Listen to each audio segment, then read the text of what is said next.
Muy buenos días para todos. Hoy vamos a tratar un tema que es complementario a lo que ya hemos visto, digamos, los temas más gruesos de la clase de ingeniería económica, pues tienen que ver con todo el tema con los conceptos básicos sobre el dinero, las transformaciones de tasas de interés, de entender el concepto del valor del dinero en el tiempo, del costo de oportunidad, los indicadores de moneda económica y las matemáticas financieras. Pero esto que vamos a ver hoy es un tema complementario necesario para ustedes desde el punto de vista de gestión. Si el día de mañana llegan a hacer o a gestionar las riendas de una empresa, de un negocio, es algo que normalmente hacen los contadores públicos de la organización, pero que como gerentes, futuros gerentes, ustedes tendrán que entender. Vamos a hacer una clase más bien teórica, más bien rápida, o sea, no hay muchos ejemplos hoy, sino más enfocados a la teoría. Y demás. Entonces, el tema que nos compete se llama estados financieros de la empresa. Los estados financieros pues, son los reportes emitidos por el sistema de información contable, como decir, ¿cierto? O sea, el encargado de hacer estos estados financieros en las empresas pues es el contador. El objetivo fundamental que tienen estos estados financieros es presentar a cualquier interesado o stakeholder de la empresa la situación de la misma en cualquier momento de tiempo. Presentan información financiera de las organizaciones, es decir, es en los estados financieros que se expresa cuantitativamente las decisiones de inversión, de financiamiento, de operación de las mismas. Y estos estados financieros pues, pueden tener diferentes objetivos de información de acuerdo con los intereses, de valga la redundancia, de los interesados o de los stakeholders, pero formalmente se clasifican en estados financieros de propósito general y en estados financieros de propósito específico. Los estados financieros de propósito general tienen por objetivo, como ya lo dice, presentar una información de estos informes de carácter general y deben permitir un entendimiento global de la situación de la empresa con un nivel de detalle bajo, pero compensado con una visión integral que se pueda tener de la misma. Ese objetivo de información es fundamental ya que existen diferentes grupos de interés que requieren de un enfoque específico de la información de la empresa. Y ya lo habíamos dicho, hay diferentes stakeholders o interesados en los diferentes proyectos, pueden ser las entidades de crédito, los clientes, el gobierno, etc. ¿Por qué, por ejemplo, para una entidad de crédito es necesario, perdón que me encuentro por acá un control,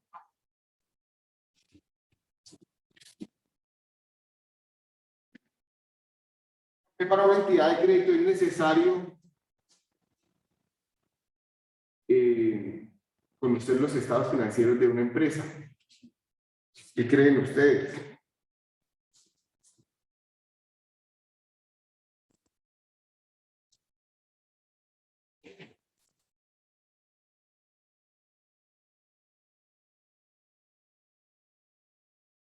¿Qué para los proveedores o para los clientes?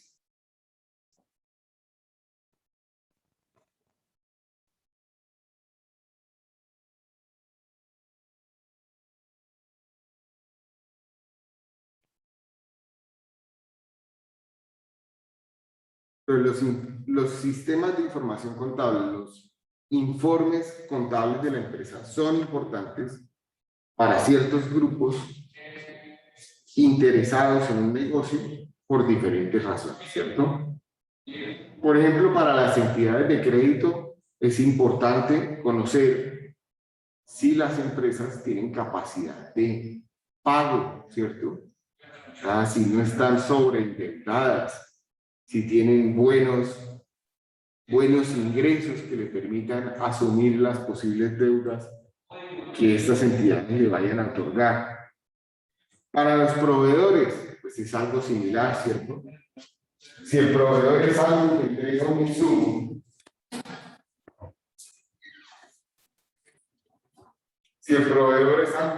un insumo, y ese insumo lo entrega para que la empresa lo pague después de un tiempo, pues le interesa conocer si esa empresa sí tiene cómo pagarles. A los clientes, dependiendo del volumen de producción que yo encargue a la empresa, me va a interesar también conocer la solidez de la misma. No es lo mismo yo ir a un negocio, digamos a un local, comprar un producto, que hacer un pedido de 1000 productos para una fecha específica, ¿sí? Ahí yo como cliente me interesa saber si esa empresa está en capacidad de cumplir o no con esos acuerdos comerciales. Si nos vamos específicamente a los casos de la ingeniería civil, pues el mayor, digamos, contratante de todos es el Estado, ¿cierto? Y cuando el Estado tiene una necesidad de hacer una infraestructura, pues busca diferentes empresas que le puedan proveer, ¿cierto? Entonces, si yo como empresa tengo un cliente al cual le voy a hacer una infraestructura que se llama Estado, primero el Estado, antes de contratarme, va a querer saber si yo soy capaz de hacerle la obra o no.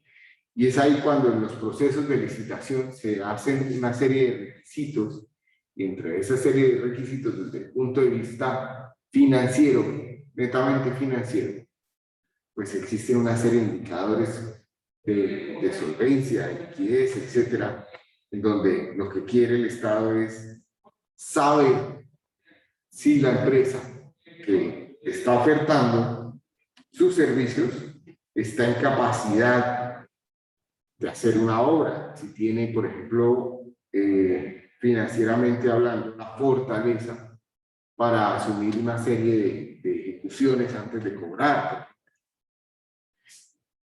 El gobierno, pues, ya no entendido como un posible cliente, sino cuál es el interés propio que tenga el gobierno con las diferentes empresas y negocios, pues es conocer cuáles son sus utilidades, cuál es su comportamiento para ver cómo dinamiza la economía, pero más puntualmente para saber cuánto dinero va a recaudar por efectos de impuestos. A las empresas se le cobra un impuesto en función de sus utilidades. A los analistas financieros les interesa conocer si la empresa tiene buenos indicadores, si va por buen camino, si tiene proyecciones de crecimiento y demás, especialmente si la empresa que está analizando pues cotiza en una bolsa de valores, ¿cierto? O sea, la intención es revisarla con el objeto de ver si vale la pena invertir en ella. A la comunidad en general, por cualquiera de las razones que ya estamos comentando antes, ¿cierto? Y por supuesto a los dueños y a los administradores de la empresa les interesa saber cómo va su negocio para tomar las medidas correctivas que se requieran en caso tal, o para plantearse nuevas metas si es que el negocio está superando las expectativas.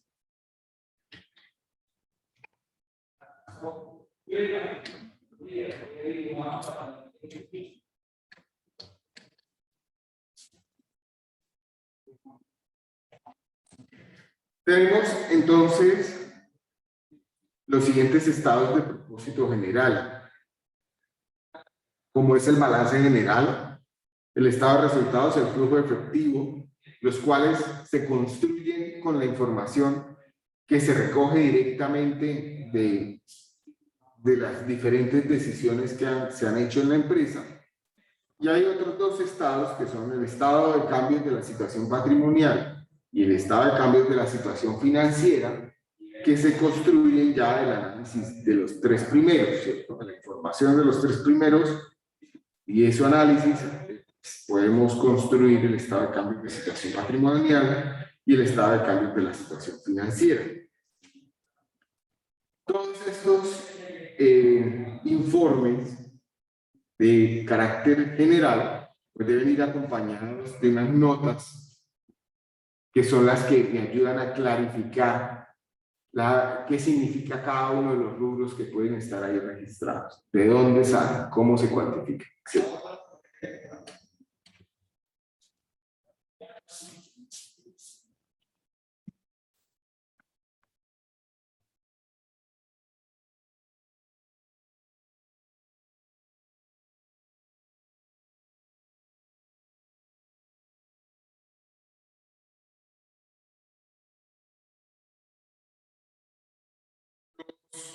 Estados financieros pues tienen unas características, ¿cierto?, que deben cumplir y que son mínimas para garantizar tanto la disponibilidad como la calidad de la información que está ahí plasmada. Son de carácter público y son normativos, ¿cierto? Entonces, digamos, todas las empresas sí o sí tienen que hacer estos estados financieros. Y además deben presentarlos cada año fiscal, con algunas excepciones de algún tipo de empresa o de la vigencia que tenga cada una de esas empresas. Además, los estados financieros tienen que ir de forma comparativa. Tienen que presentar la información de la fecha, digamos, del año en que se está analizando frente al año inmediatamente anterior, la vigencia inmediatamente anterior, con el objeto de que se pueda comparar si el negocio va mejor o peor. Básicamente es para eso. Además deben ir acompañados de sus respectivas notas, que ya lo habíamos comentado. Y las notas a los estados financieros pues son parte integral de los mismos, ya que buscan explicitar o cumplir con el principio de revelación plena. Deben ser además revisados por alguien externo a la organización, por la administración contable de la empresa, a fin de certificar pues que los principios de contabilidad aceptados en Colombia hayan sido correctamente aplicados en el informe. Dependiendo del tamaño de la empresa, esa persona que lo va a verificar, que es externa al área contable, podría ser un auditor. Si la empresa no es muy grande, puede ser un auditor externo al área contable. O si ya la empresa tiene cierto tamaño, pues tiene que haber un revisor fiscal. Y por lo tanto, además, hay tres personas que los deben firmar, o sea, que deben darle el aval a esos informes, como es el contador de la empresa, que es quien finalmente hace el informe, el revisor fiscal o el auditor externo, alguno de esos dos, dependiendo del tamaño de la empresa, y el representante legal de la firma. Es decir, el gerente, normalmente es el gerente, el representante legal, porque es el gerente el jefe del contador, ¿cierto? Y el que de alguna forma le interesaría de pronto no presentar la completitud de la información o manipularla de alguna manera, pero también debe ser el corresponsable junto con el contador de la información que se esté presentando.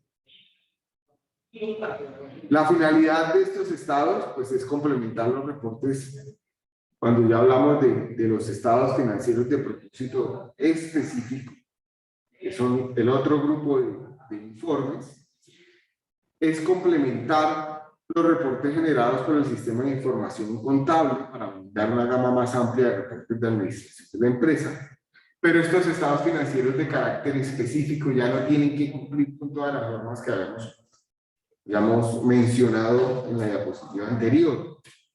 Ya no tienen que cumplir con un periodo específico para la presentación del informe, ya no son de carácter público, ya no requieren los requisitos de los estados financieros de propósito general, sino que brindan esa información adicional para que los directores, los gerentes, los dueños de la empresa, pues puedan tomar decisiones oportunas sobre el desarrollo de la misma.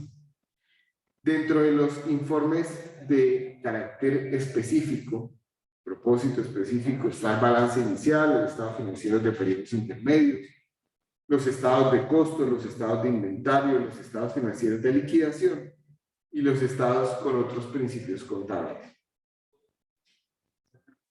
¿Dudas hasta acá?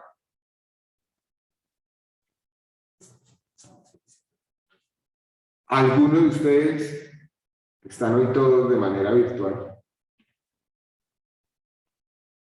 ¿Salió de algún colegio comercial?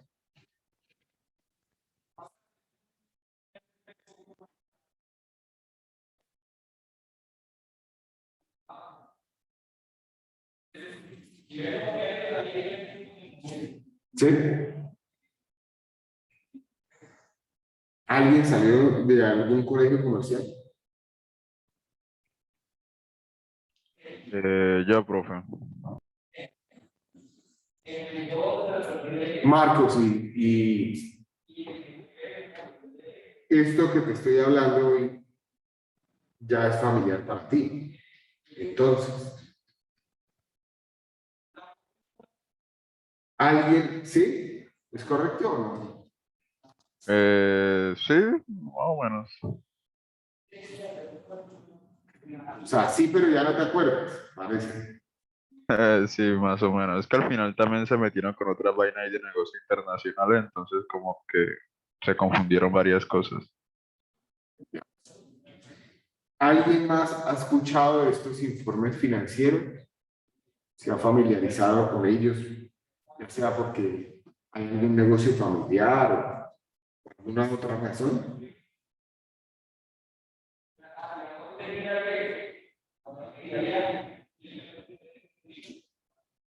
¿No?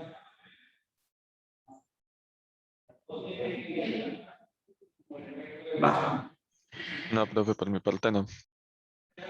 Comencemos a explicar los diferentes estados financieros de carácter general, específicamente los que registran información directamente, como es el balance general, el estado de resultados y el flujo de efectivo. Hablemos del balance general. Tiene ciertas características.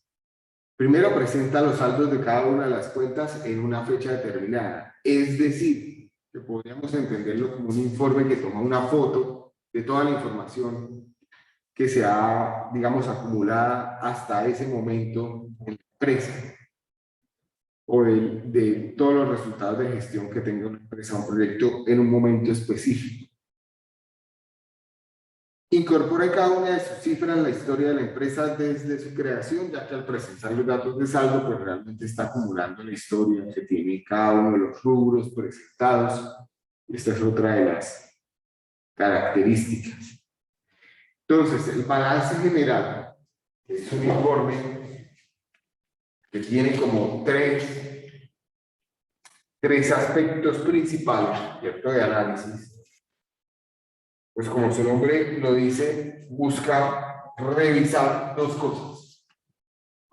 Entonces, el balance tiene una estructura como la que voy a presentar acá en el tablero, en donde por un lado se registran todos los activos que tiene la compañía, ya vamos a ver qué es eso, y por el otro, todos los pasivos y el patrimonio. Pasivos y también el patrimonio.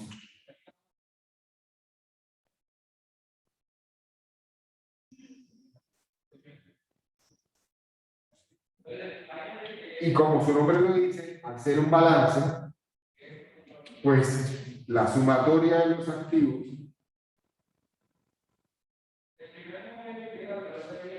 debe ser igual a la sumatoria de los pasivos más la sumatoria del patrimonio.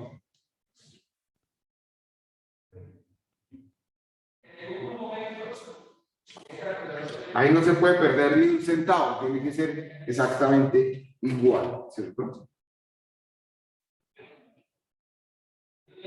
En esto los contadores pues son muy estrictos. Pero el tema es ¿qué es un activo? Si lo leemos en la diapositiva dice incorpora la medición monetaria de los bienes y derechos resultantes de las decisiones de inversión de un negocio.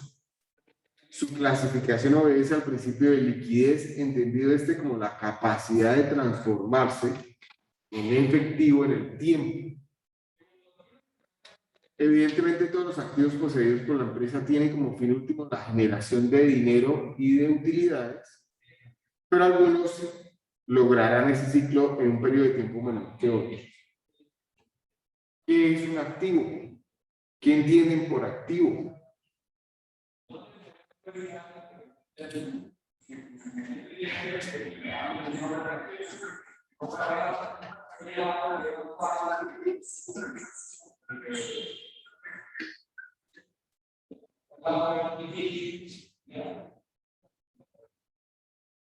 ¿Qué entienden por liquidez?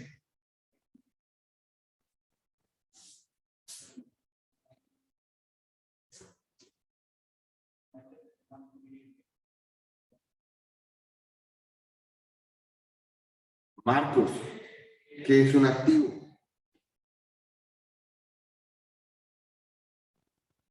No recuerdo muy bien. La verdad creo que era el dinero disponible o algo así que tenía la empresa. O no recuerdo muy bien. Es todo lo que tiene la empresa. Todo lo que tiene la empresa.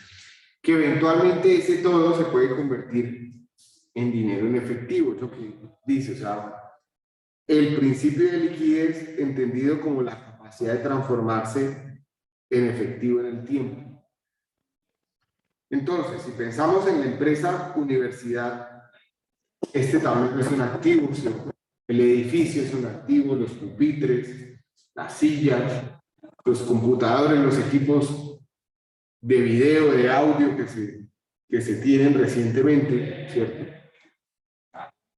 Obviamente el dinero que está en sus cuentas bancarias también es un activo y es lo más líquido, ¿cierto? Ya es efectivo. De hecho, el dinero que tienen en la caja menor, contante y sonante, ya no está en una cuenta bancaria, es lo más líquido que tiene la universidad. Las patentes, todos los desarrollos de innovación, las marcas que tenga, hace parte de sus activos. Parte de los derechos que ustedes renuncian a ellos cuando hacen sus tesis, hace parte de los activos de la universidad, ¿cierto? Entonces, los activos se organizan en la parte más alta del informe, lo más líquido. O sea, el dinero que tengo en efectivo va de primero, los siguientes serán los dineros que están en las cuentas bancarias o en los instrumentos financieros en donde pueda retirar el dinero más rápidamente, después vendrán los instrumentos financieros en donde es un poco más difícil sacarlo, como CDT y demás, y después irán todos, digamos, la infraestructura, los elementos físicos, las patentes, la innovación, el desarrollo, etc. ¿Queda claro lo que es un activo? Que es todo, absolutamente todo lo que tenga la empresa.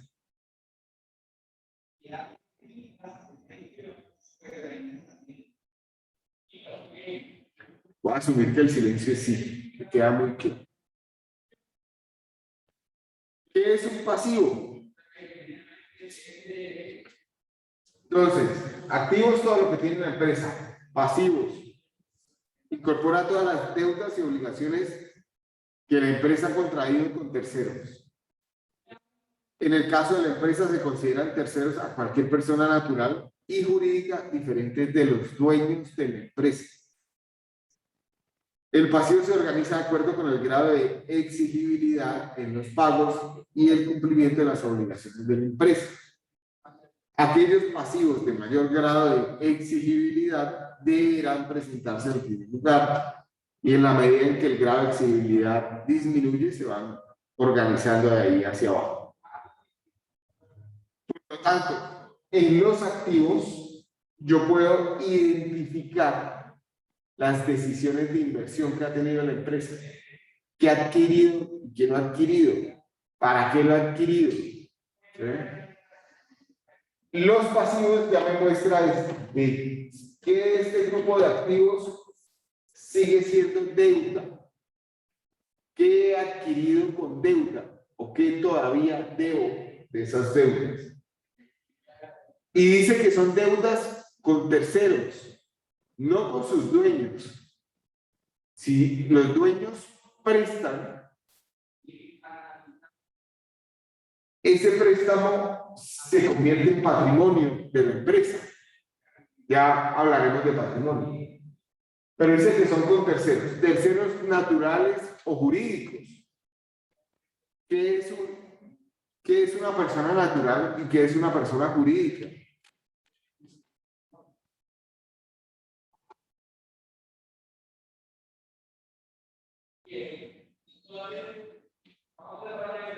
¿Qué es?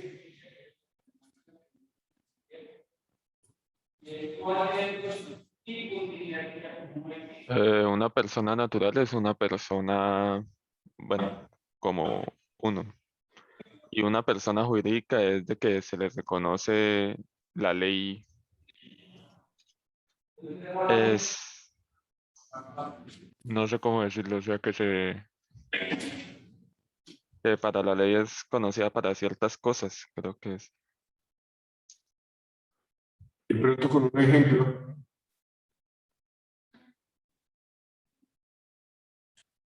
La cosa es sencilla.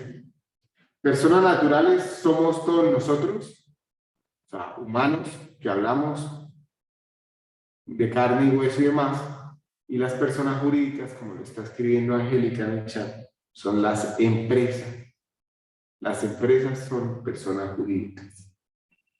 Luego, las deudas con personas de carne y hueso o las deudas con otras empresas es lo que va registrado en el patrimonio, en el pasivo. Pasivo. No se confundan. Hablemos de patrimonio. Dice, representa los intereses de los dueños de la empresa. Y podemos entender a los dueños como accionistas, como socios o cualquier otra denominación que haya para definirlos. Estos intereses están compuestos básicamente por los aportes que realizaron los dueños al iniciar la empresa y posteriormente por todos los derechos residuales que ha generado la empresa para los accionistas. Entonces, por ejemplo, cuando se comienza una empresa, pues cada uno hace un aporte, eso ya va al patrimonio. Si un dueño presta algún bien para el desarrollo de la empresa, eso va a patrimonio. Si se sale a bolsa y se hace una emisión de acciones, pues todo eso también se convierte en patrimonio. Pero las utilidades que va generando el negocio y que van quedando año a año y se reinvierten en el negocio, también se convierten en patrimonio. El patrimonio se ordena de mayor a menor permanencia en la empresa. Entonces puede haber patrimonio, que recordemos que son activos que ya son propios, que yo quiera vender dentro de la empresa, o sea, que esté pensando en convertirlos ya nuevamente en dinero en efectivo. Ese iría organizado en la parte más baja del informe. De pronto, esos préstamos que han hecho algunos dueños y que obviamente aspiran a retomarlo en algún momento, pues también van listados en la parte inferior. Entonces, como ya lo hemos dicho, el informe hace un balance entre lo que es activos frente a lo que de esos activos que es pasivo y que es patrimonio, y la forma en que lo organiza pues es como ustedes están viendo en pantalla y como ya lo comentamos. ¿Qué es importante entonces tener acá presente? Pues que los activos son decisiones de inversión que se han tenido en la empresa, mientras que los pasivos y el patrimonio han sido las decisiones de financiación que ha tenido la empresa, si se ha financiado con deuda o si se ha financiado con recursos propios, ¿cierto? ¿Qué podemos encontrar entonces en los activos, en los pasivos y en el patrimonio? Pues si miramos el activo corriente, que es el más líquido de todos, tenemos los activos no corrientes mantenidos. Bueno, comencemos con los activos no corrientes, que son los que tienen menor liquidez. Están, por ejemplo, el inmovilizado intangible, como son las marcas, las patentes, la investigación y el desarrollo. Está el inmovilizado material, como son los terrenos, los edificios y las maquinarias que tiene la empresa para su operación. Están las inversiones inmobiliarias, como son los inmuebles que no necesariamente son adquiridos para la actividad típica de la empresa. Y están las inversiones financieras a largo plazo. Dentro de los activos corrientes, que son los más líquidos, a que se pueden convertir en dinero más rápidamente, están los activos no corrientes mantenidos para la venta, que son los activos que se espera vender antes de un año. Están las existencias, entendidas estas como materias primas, productos en curso o productos ya acabados que no se hayan vendido.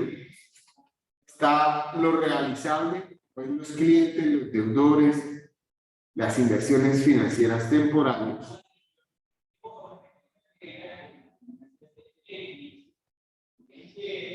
Está la tesorería, que es absolutamente lo más líquido, que es las cuentas, lo que tengo en dinero en las cuentas corrientes, bancarias y en las inversiones financieras de alta liquidez. Por otra parte, tengo los pasivos, los no corrientes, los que son a más largo plazo, como son las provisiones a largo plazo y las deudas a largo plazo. Tengo también los pasivos corrientes, como son las provisiones a corto plazo, las deudas a corto plazo y los acreedores comerciales y cuentas por pagar. Y también, por el otro lado, tengo mi patrimonio, que está el capital con el que inicialmente comenzó la empresa, la prima de emisión, la reserva, los resultados de ejercicios anteriores y el resultado del ejercicio en curso. Miremos un informe, un balance general de alguna empresa. Yo tengo por acá descargada una.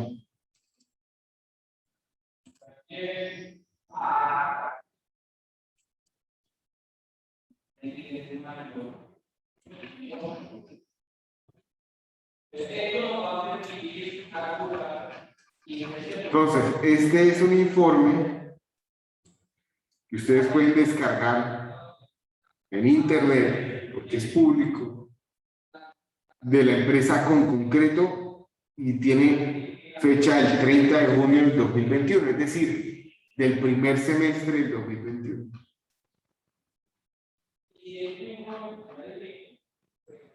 Fíjense que aquí tenemos estado separado de la situación financiera y este es nuestro balance, ¿cierto? Al 30 de junio del 2021 y al 31 de diciembre del 2020, o sea, lo está comparando primer semestre del 21 con el último semestre del año anterior. Fíjense que en los activos, en lo corriente, que es lo más líquido, tengo en la parte superior el efectivo o equivalentes de efectivo por 173.524 millones de pesos, porque las cifras están dadas en miles de pesos. Luego esto sería 173.524 millones de pesos lo que tienen en efectivo. También tienen inversiones, tienen cuentas comerciales por cobrar y otras cuentas por cobrar. Tienen cuentas por cobrar aparte relacionadas y asociadas, inventarios, activos por impuestos a las ganancias, otros activos financieros, otros activos no financieros y activos mantenidos para la venta.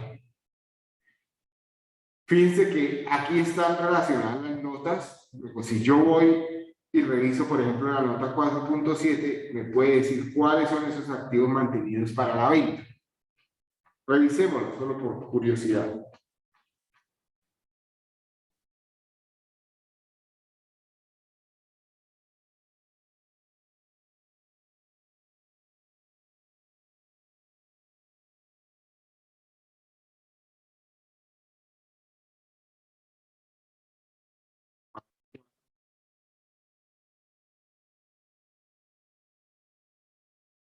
Cuatro siete dice activos mantenidos para la venta.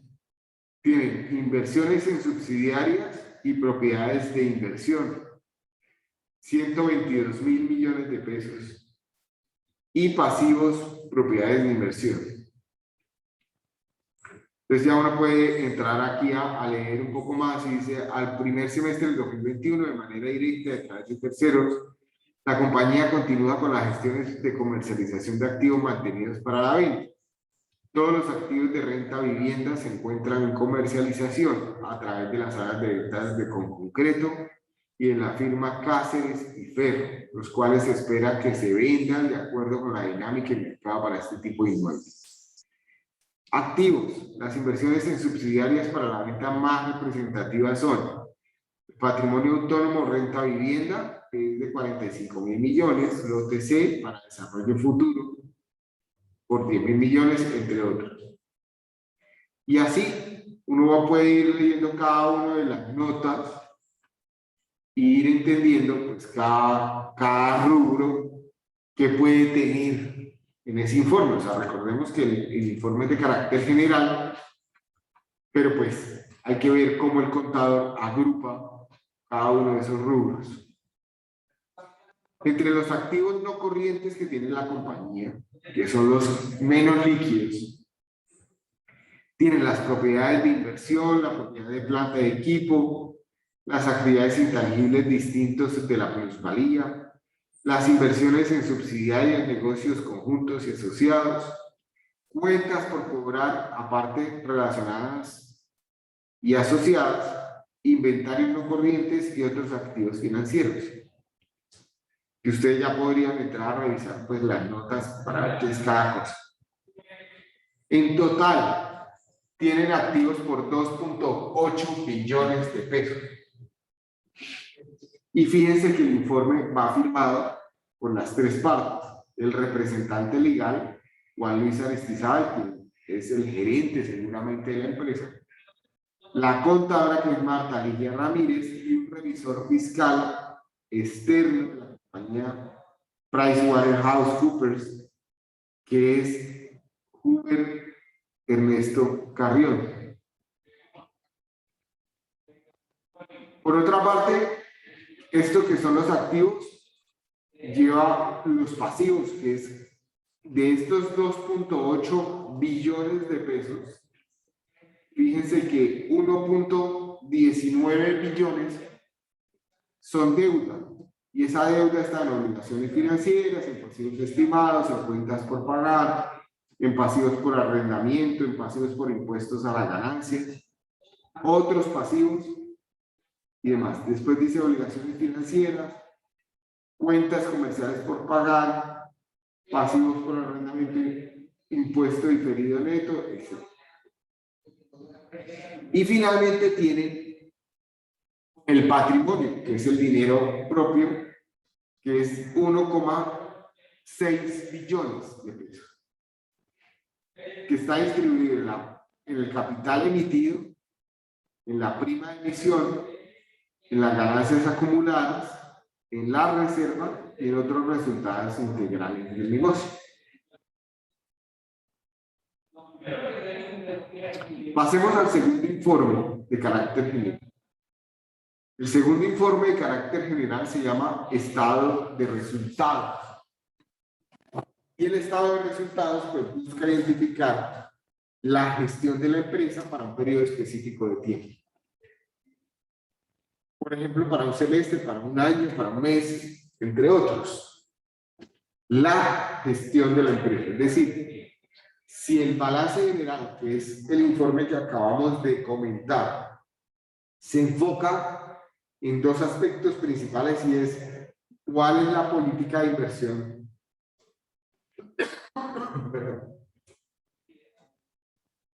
¿Cuál es la política de inversión que ha tenido la empresa y cuál ha sido la política de financiación para esa inversión? El informe de estado de resultados, o también llamado de pérdidas y ganancias, es un informe que busca de alguna forma evidenciar cómo ha sido la gestión de la empresa, la operación, la operatividad de la empresa.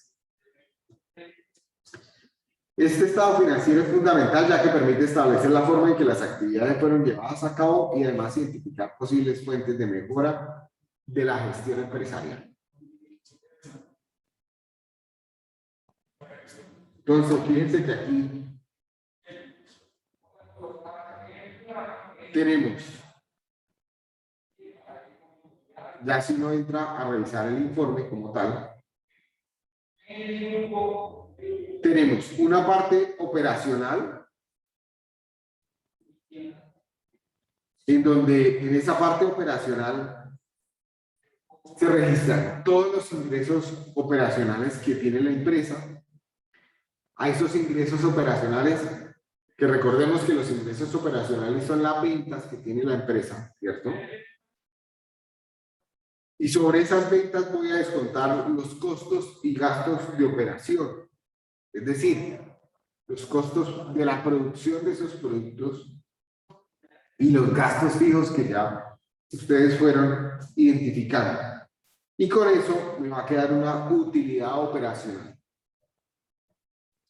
Después comienza, en esa utilidad operacional, pues se ve reflejada la producción, la comercialización y la administración, cómo ha sido la administración de la empresa, cuánto influye, qué peso tiene, digamos, en términos financieros, ese componente de administración de una empresa.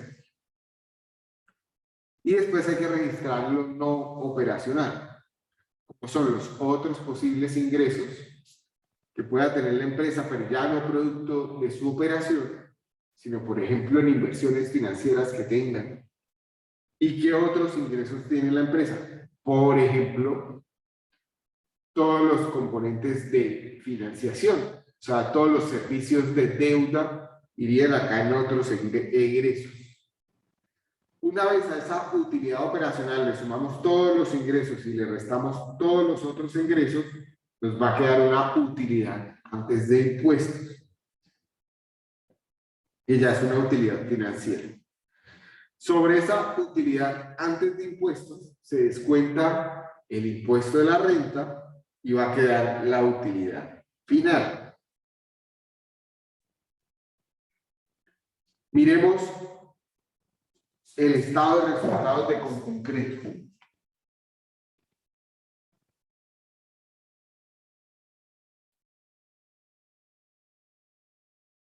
Estado de resultados por función, dice acá.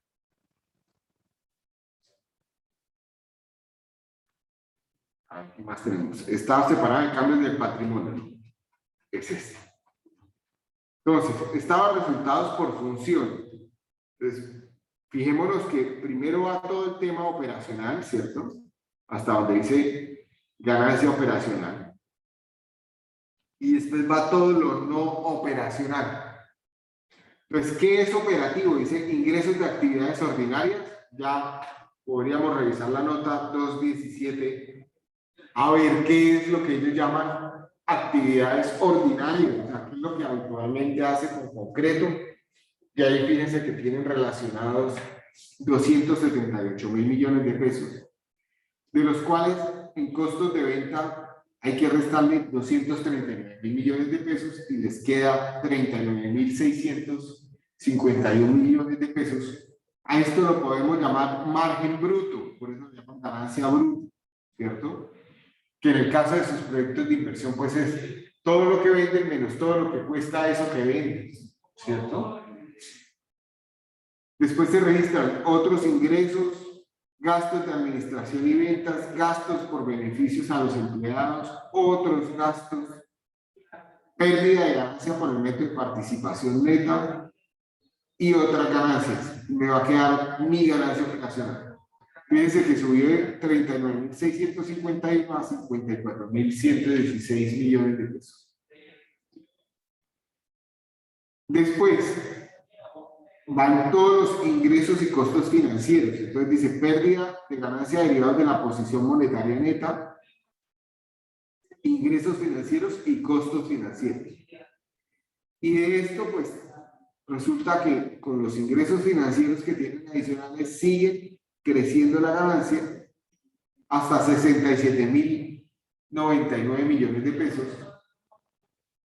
Y sobre este calculan un impuesto de 17.803 millones de pesos para una ganancia de 49.296 millones de pesos a junio del 2021, frente a 32.828 millones de pesos en junio del 2020.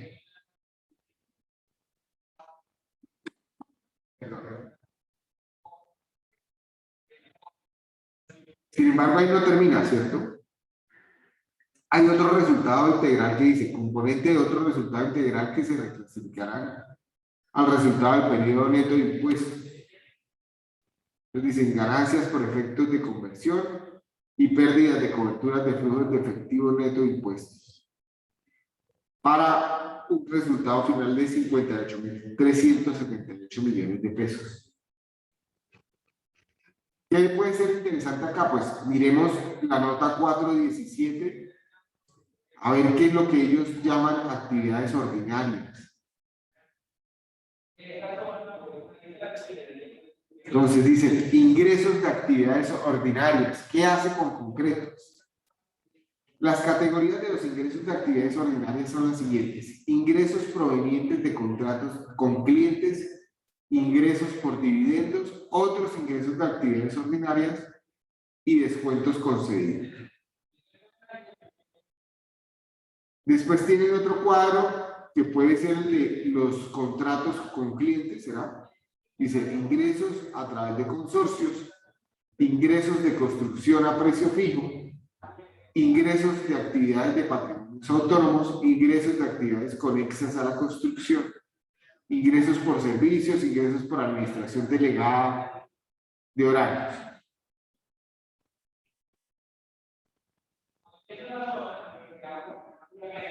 Y acá sería interesante, comienzan a desglosar esto. Entonces, por ejemplo, dice ingresos a través de consorcios. Entonces, fíjense que acá está la de los consorcios. Entonces, en consorcios tienen Ruta 40, Hidroituango, Conllano, Ruta del Sol, Puerto Colombia, Universidad Javeriana, el consorcio DCO, Cusiana, con línea 3, Sofán-Dumar, la línea y la Soledad.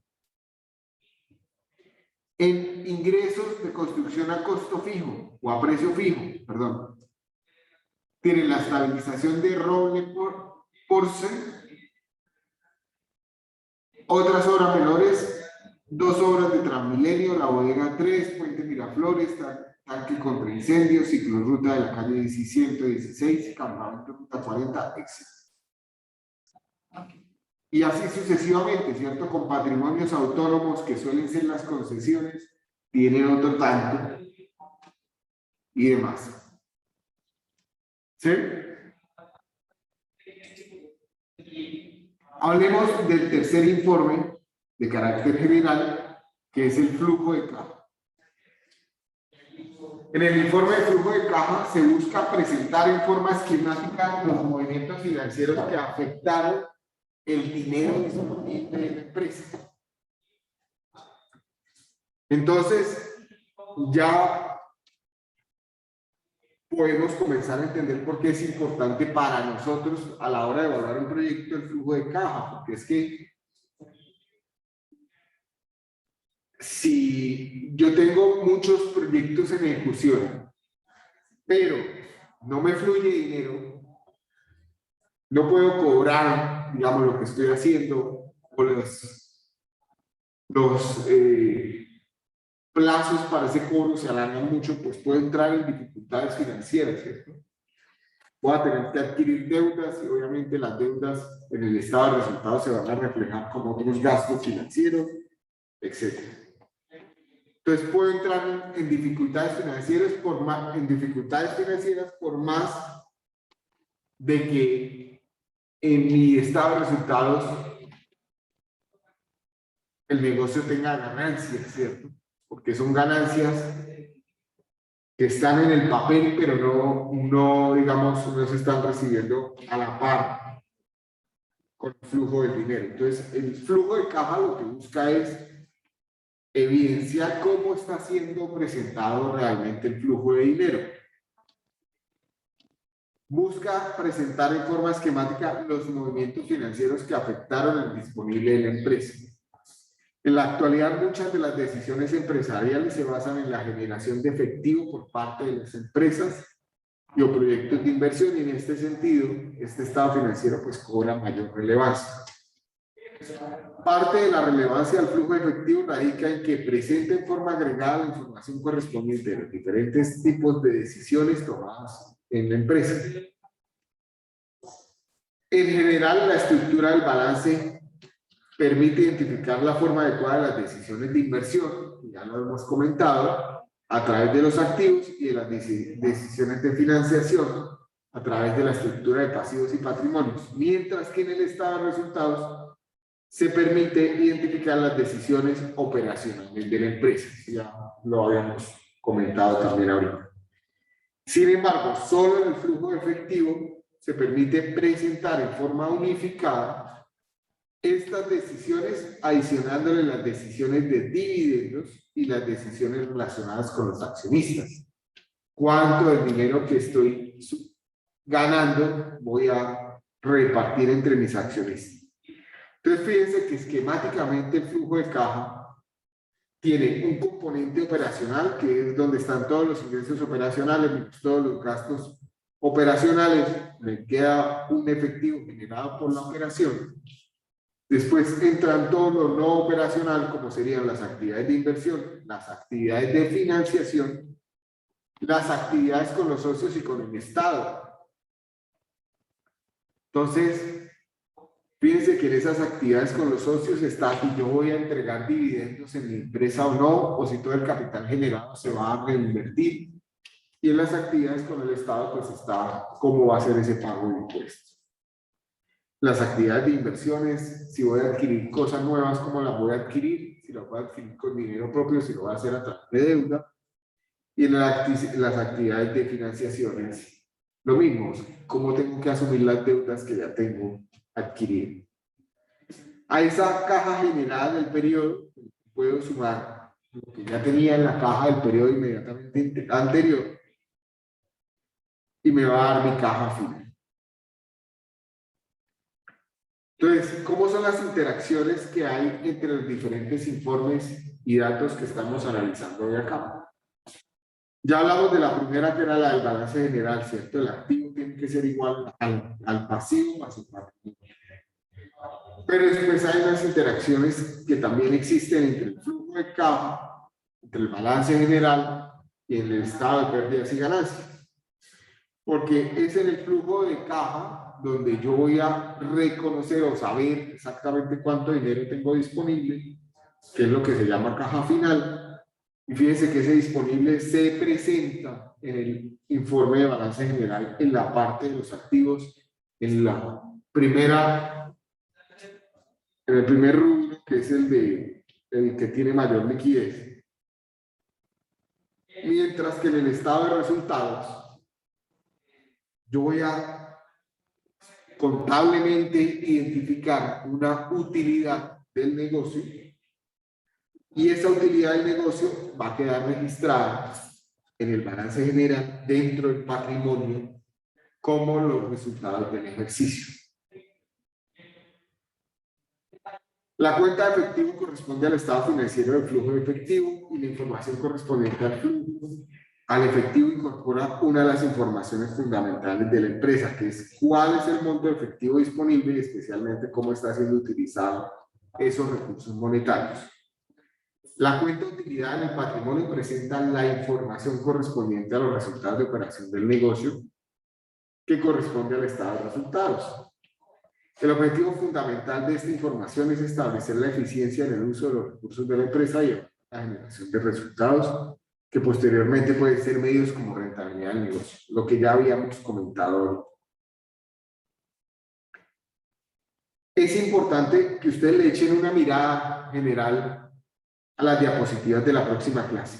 Por hoy vamos a dejar hasta acá. En la próxima clase vamos a hablar 3 cosas fundamentales rápidamente para comenzar a pasar al modelo financiero. Entonces, les pido el siguiente favor. Los que en el en la exposición del caso de negocio tuvieron retroalimentación de cosas por mejorar, por favor, ajustenlas ya. Porque a partir de la próxima semana, probablemente no el jueves, sino a partir del viernes, vamos a comenzar a trabajar el modelo financiero, que es el remate final de la asignatura. Ese modelo financiero es lo que ustedes finalmente van a sensibilizar y tomar las decisiones sobre su proyecto, de si es viable, si no es viable, qué sensibilidad le hicieron, etc. Pero para que ustedes lo puedan trabajar en clase, que no tengan que sacar tiempo diferente a la clase para hacerlo, es importante que lo que ya está por mejorar esté a punto para el próximo viernes. ¿Esto es claro? Lo que acabo de comentar. Entonces, si alguien tiene que mejorar sus APUs o los APUs, tiene que arreglarlo. Si alguien todavía no tiene muy claro cómo es la distribución de los recursos humanos, si tienen que ir dentro del APU o si van como un staff, háganlo. Si alguno de los puntos quedó mal definido, cualquiera de las observaciones que hayamos dado en las exposiciones, por favor, corríjanlas para que a partir de la próxima semana en clase puedan terminar el modelo financiero que está propuesto, que es unas plantillas que les voy a explicar el próximo jueves cómo es que se construyó, para que ustedes el día de mañana, si quieren analizar cualquier proyecto, lo puedan hacer desde el punto de vista financiero y pues no tengan que incurrir en un trabajo adicional fuera de la hora de clase. ¿De acuerdo? Listo, profe. También yo creo que la próxima semana vamos a hacer una hora de consulta, que va a ser externa y en la que tendrán, asisten los que quieran asistir, en donde les voy a dar la retroalimentación de los exámenes que ya se han hecho. ¿Sí? Normalmente lo hacían una hora de clase. Este semestre ha sido tan atípico y además nos recortaron al final, pues lo haremos en una hora de consulta, de manera que una vez ustedes conozcan sus notas de sus exámenes, puedan saber cómo es que se hacían los mismos y si tienen alguna duda en la nota, pues puedan después mirarlo, digamos, con cierto conocimiento ya del tema. ¿Listo?